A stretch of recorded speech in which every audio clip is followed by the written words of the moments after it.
ராமுவுக்கு எப்போதுமே தலைக்கு மேல வேலை இருக்கும். அந்த கிராமத்தில் இருக்கும் ஒரே சலூன் கடை அவனுடையதுதான் என்பதால் விடியற்காலையிலேயே கடைக்கு ஆட்கள் வர தொடங்கி விடுவார்கள். அப்போது கடையினுள் ஒரு பெரியவர் தலையை துண்டால் துடைத்தபடி நுழைகிறார். வாங்கய்யா, என்ன செய்யணும்? முடி வெட்டணுமா இல்ல முகத்தை வழிக்கணுமா? ரெண்டுமே பண்ணிடுப்பா. இந்த நைட்டு நேரத்துல அடிக்கடி கரண்ட்டை கட் பண்ணி தொலைக்கிறாங்க. வேர்த்து விறுவிறுத்து நைட்டு பூரா தூக்கமே வர மாட்டேங்குது. தலையில தண்ணி கோர்த்துக்கிட்டு சளி பிடிக்க ஆரம்பிச்சிடுச்சு. அதான் முடிய நல்லா குறைச்சி முகத்தையும் கொஞ்சம் ஒட்ட வழிச்சிட்டு போலான்னு வந்தேன். அப்படியா? சரிங்கய்யா, செஞ்சிடலாம். செத்த அந்த பெஞ்சில உட்காருங்க. இவருக்கு முடிச்சுட்டு அப்படியே உங்களுக்கு பண்ணி விடுறேன். பெரியவர் பெஞ்சின் ஓரமாக அமர்கிறார்.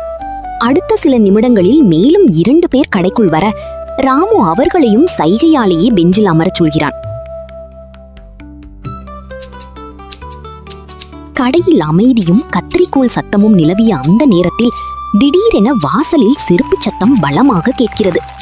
அந்த ஊரில் பெரிய மனிதர் என்று தனக்குத்தானே மார்த்தட்டி கொள்ளும் சோமையா முகத்தில் ஆத்திரத்தோடு உள்ளே நுழைகிறார். ஐயா வணக்கம். ஊர் பெரியவங்க, என்ன இந்த நேரத்துல இவ்வளவு கோவமா வந்திருக்கீங்க?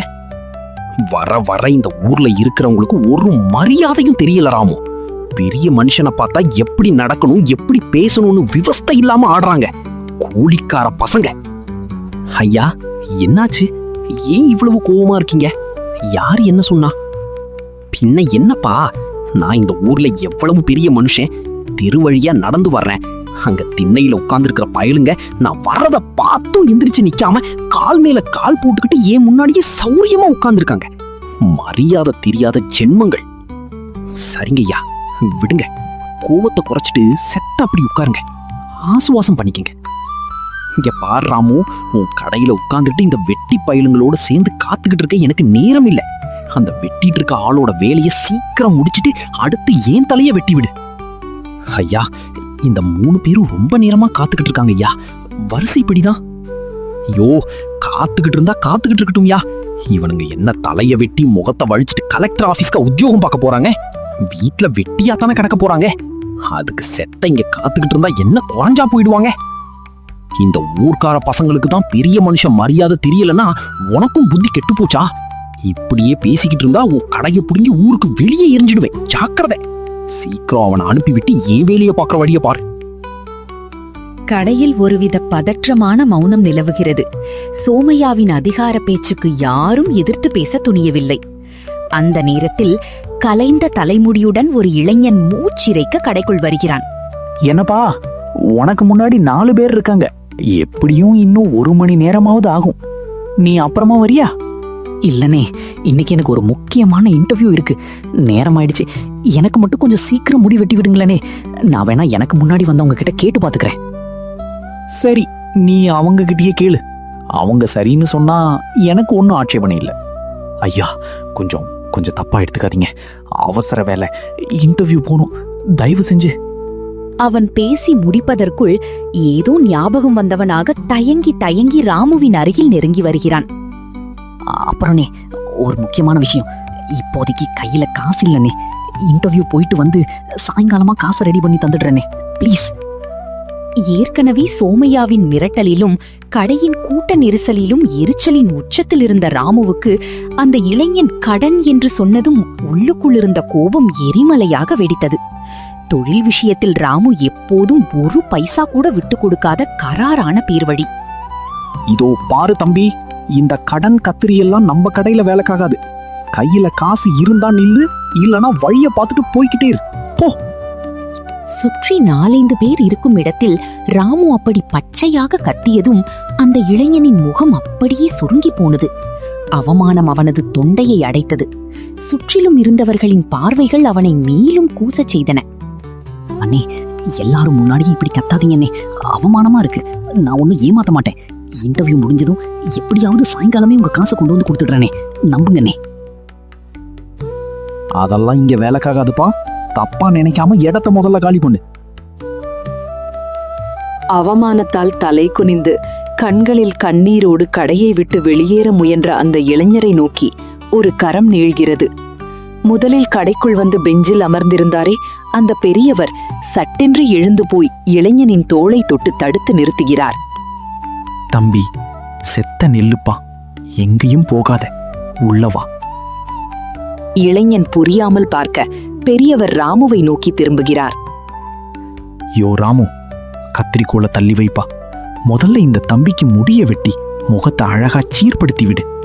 இன்டர்வியூ போற புள்ள பார்க்க லட்சணமா போகட்டும். என்னங்க ஐயா பேசுறீங்க? அவங்கிட்ட காசு இல்லைன்னு அவனே சொல்லிட்டான். நான் கடனுக்கு தொழில் செய்ய மாட்டேன்னு உங்களுக்கு தெரியும் தானே? அவன் கடனா கேட்கல ராமு, நான் அவனுக்காக ரொக்கமா தர்றேன். இந்தா காசு. இவனுக்கு எவ்வளவு ஆகுமோ அதை இந்த உழைப்பு காசிலிருந்து எடுத்துக்கோ. முதல்ல அவனுக்கு வேலையின் முடி.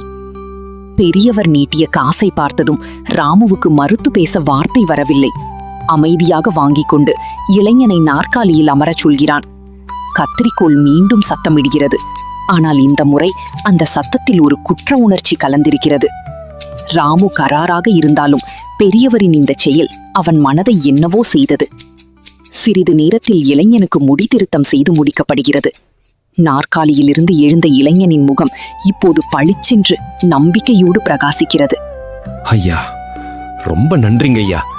இந்த உதவியை என் உசுறு இருக்க வரைக்கும் மறக்க மாட்டேன். இன்டர்வியூல வேலை கிடைச்சதும் ஓடோடி வந்து உங்க காசை தந்துடுறேன் ஐயா. காசை எல்லாம் நீ அப்புறம் பாத்துக்கலாம் தம்பி. நல்லபடியா போய் இன்டர்வியூ முடிச்சிட்டு வா.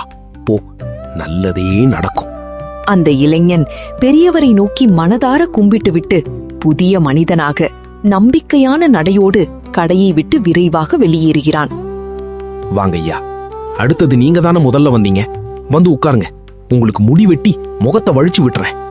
இல்லப்பா ராமு, என்கிட்ட இருந்த காசைத்தான் அந்த புள்ளக்காக உன்கிட்ட கொடுத்துட்டனே. இப்போ என்கிட்ட காசு எதுவும் இல்லப்பா. அதனால நான் அப்புறமா இல்ல எப்போவாவது காசு வரும்போது வர்றேன். இல்லனா நாளைக்கு காசோட வந்து வெட்டிக்கிறேன்பா. பெரியவர் சொன்ன வார்த்தைகள் ராமுவின் நெஞ்சில் சம்மட்டியால் அடித்தது போல் இருந்தது. விடியற் காலையிலிருந்து மின்சாரம் இல்லாமல் வேர்த்து விறுவிறுத்து சளிப்பிடிக்கும் என்று தெரிந்தும் தனக்கு தெரிந்த ஒரு தம்பிக்கு உதவ தன் தலையை வெட்டிக்கொள்ளும் ஆசையையே தியாகம் செய்த அந்த பெரிய மனிதரை ஏறிட்டு பார்க்கிறான் ராமு. அவனது கராரான மனம் அப்படியே உருகி போகிறது. ஐயா, என்னங்கய்யா இப்படி சொல்லிட்டீங்க? பரவாயில்லங்கய்யா, நீங்க காசு தராட்டியும் பரவாயில்ல. வந்து உட்காருங்க, நான் செஞ்சு விடுறேன். காசு அப்புறமா பாத்துக்கலாம். இல்ல ராமு, நீதான் தொழில்ல ரொம்ப கராரான ஆளாச்சே. கடன் தரமாட்டின்னு கடையிலேயே எழுதி போட்டிருக்க. அதான் சொன்னேன், நான் அப்புறமாவே பாத்துக்கிறேன். ஐயா, தயவு செஞ்சு அப்படி பேசாதீங்க ஐயா. என்ன மன்னிச்சிடுங்க. நீங்க வந்து உட்காருங்க ஐயா, நான் உங்களுக்கு இப்பவே பண்ணி விடுறேன். இவர்கள் இருவரும் பேசிக் கொண்டிருப்பதை பார்த்து அதுவரை மீசையை முறுக்கிக் கொண்டு அமர்ந்திருந்த ஊர் பெரியவர் சோமையா கோபத்தின் உச்சத்துக்கே போகிறார். பெஞ்சை விட்டு திபு திபுவென எழுந்து வந்து ராமுவின் முன்னால் வந்து மிரட்டலாக நிற்கிறார். யோ ராமு, என்ன நினைச்சுக்கிட்டு இருக்க நீ உன் மனசுல? நான் இந்த ஊர்லயே பெரிய மனுஷன். உனக்கு முன்னாடி இங்க நாற்காலியில உட்கார்ந்திருக்கேன். என்ன விட்டுட்டு இந்த காசு இல்லாத வயசான கிழத்துக்கு வெட்ட போறியா? அந்த ஆளுதான் காசு இல்லைன்னு சொல்லிட்டான்ல. மரியாதையா எனக்கு முதல்ல வேலைய முடி. நீண்ட நாட்களாக ஊர் பெரியவர் என்கிற பெயரில் சோமையா காட்டி வந்த அதிகாரத்தையும் மிரட்டலையும் சகித்துக் கொண்டிருந்த ராமுவுக்குள் இன்று ஏதோ ஒரு புது தைரியம் பிறந்தது. கத்தரிக்கோலை கையில் ஏந்தியபடி சோமையாவின் கண்களை நேருக்கு நேர் பார்த்து பேசத் தொடங்குகிறான். ஐயா சோமையா, ஊர்ல யாரு பெரிய மனுஷங்கிறத அவங்க வச்சிருக்க காசை வச்சோ போடுற சட்டைய வச்சோ பார்க்க கூடாதுங்க ஐயா. அவங்க நடத்துகிற நடத்தையில தான் பார்க்கணும். என்னடா திமிரா பேசுற? ஆமாங்க ஐயா, நானும் என் தொழில் நிமித்தமா கடன் தர மாட்டேன்னு கராரா தான் இருந்தேன். ஆனா தன் பாட்டுக்கு தனக்கு வேணுங்கிற காசை மட்டும் வச்சிருந்த இந்த ஏழை பெரியவர் ஒரு தம்பியோட எதிர்காலம் பாழாயிடக்கூடாதுன்னு தன் கையில இருந்த மொத்த காசையும் கொடுத்து உதவி பண்ணாரே, அவர் தான்யா உண்மையான பெரிய மனிதர். சோமையாவை விரல் நீட்டி, அதனால இந்த உண்மையான பெரிய மனிதருக்கு முடி வெட்டி முடிச்சிட்டு அப்புறம் வரிசையில இருக்க மத்தவங்களுக்கு வெட்டிட்டு கடைசியா தான் உங்களுக்கு வெட்டுவேன். இதுக்கு சம்மதம்னா இங்க உட்காருங்க, இல்லனா நீங்க கிளம்பி போகலாம். உங்களுக்கு தெரிஞ்சதை பாத்துக்குங்க. ராமுவின் வாயிலிருந்து வந்த அந்த வார்த்தைகள் சோமையாவின் முகத்தில் அடித்தது போல் இருந்தது. அதற்கு மேல் அங்கு நிற்க முடியாமல் அவமானத்தால் முகம் கருத்து போய் சோமையா கடையை விட்டு விறுவிறுவென்று வெளியேறுகிறார். கடையில் இருந்த மற்றவர்கள் ராமுவை வியப்போடு பார்க்கிறார்கள். இத்தனை நாளாக பணக்காரர்களிடமும் அதிகார வர்க்கத்திடமும் பயந்து கூனி குறுகி போயிருந்த ராமுவுக்குள் அன்று ஒரு புதிய மனிதன் பிறந்திருந்தான். ஏதோ ஒரு மாபெரும் உலகத்தையே படைத்துவிட்ட சாதனை உணர்வும் எல்லையற்ற ஆனந்தமும் அவன் மனதுக்குள் மடை திறந்த வெள்ளமாய் ஓடியது. புன்னகையோடு அந்த பெரியவரை நாற்காலியில் அமர வைத்து அவன் கத்தரிக்கோலை கையில் எடுத்தபோது வானொலியில் ஒரு புதிய விடியலுக்கான பாடல் ஒலிக்கத் தொடங்கியது.